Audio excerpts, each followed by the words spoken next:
Hello and welcome back to your own YouTube channel, Page for Hindi 121. Agree with, agree to, agree on, agree upon. इनका उपयोग कब, कैसे, कहाँ करना चाहिए आपको, आइए वो सीखते हैं।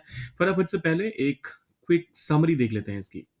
देखिए, जब आपको कहना होता है, अच्छा फॉन्ट थोड़ा सा छोटा कर लेते हैं जिससे आपको थोड़ी सी आसानी हो और एक साथ आप सारा कुछ पढ़ पाए। जब आप कहते हैं अग्री विथ, तो किसी व्यक्ति, किसी इंसान या फिर उसकी जो सोच है, उसकी जो राय है, उससे आप सहमत होते हैं तो आप अग्री विथ का इस्तेमाल करते हैं। वहीं किसी प्रस्ताव, सुझाव या शर्त को स्वीकार करने के लिए आप अग्री टू का इस्तेमाल करते हैं।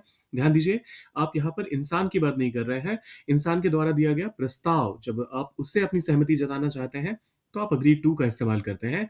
अग्री ऑन, आप किसी सब्जेक्ट पे या किसी डिसीजन पर अपनी सहमति बनाने के लिए अग्री ऑन का इस्तेमाल करते हैं। और किसी ऑफिशियल अग्रीमेंट की जब बात आती है या फिर डिसीजन की बात आती है तो उस पर सहमत होने के लिए आप अग्री अपॉन का इस्तेमाल करते हैं। वैसे सिर्फ इतना देखकर समझ नहीं आएगा, तो इसीलिए आपके लिए ये वाला क्विज पेश है। करते हैं शुरुआत। अच्छा, ये वन वन दो बार हो गया है। मैं आपकी बात से पूरी तरह सहमत हूं। यहाँ पर किसी इंसान से सहमत होने के लिए की बात की जा रही है, तो आप यहाँ पर आपके हिसाब से क्या होगा? विथ का इस्तेमाल करेंगे आप या फिर टू का? देखिए, यहाँ पर एक इंसान से क्योंकि सहमति की बात हो रही है या उसकी राय से सहमति की बात हो रही है, तो आप विथ का इस्तेमाल करेंगे। I completely agree with you. मैं आपकी बात से पूरी तरह सहमत हूं। उन्होंने इस योजना को स्वीकार कर लिया। They agreed to this plan, क्योंकि यहां पर इंसान की बात नहीं हो रही है, किसी योजना को स्वीकार करने की बात हो रही है। सभी छात्र परीक्षा की तारीख पर सहमत हुए। All the students agreed dash the exam date. फिर से यहां पर अग्री ऑन का इस्तेमाल करेंगे हम, क्योंकि बात की जा रही है किसी विषय पर सहमति बताने बनाने के लिए, तो अग्री ऑन का इस्तेमाल होता है आप यहां पर। अब देखिए, जो अगला वाला है, हमने नई कंपनी नीति पर सहमति जताई। We agreed dash the new company policy. अब जब कभी भी नीति से या किसी भी औपचारिक चीज से, किसी भी ऑफिशियल चीज से समझौते की बात आती है, तो आप वहां पर अपॉन का इस्तेमाल करते हैं।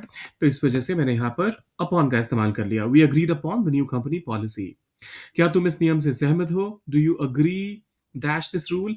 अब फिर से यहां पर किसी नियम या व्यक्ति से सहमत होने के लिए आप टू का भी इस्तेमाल करते हैं, टू सॉरी विथ का इस्तेमाल करते हैं। तो with, do you agree with this rule.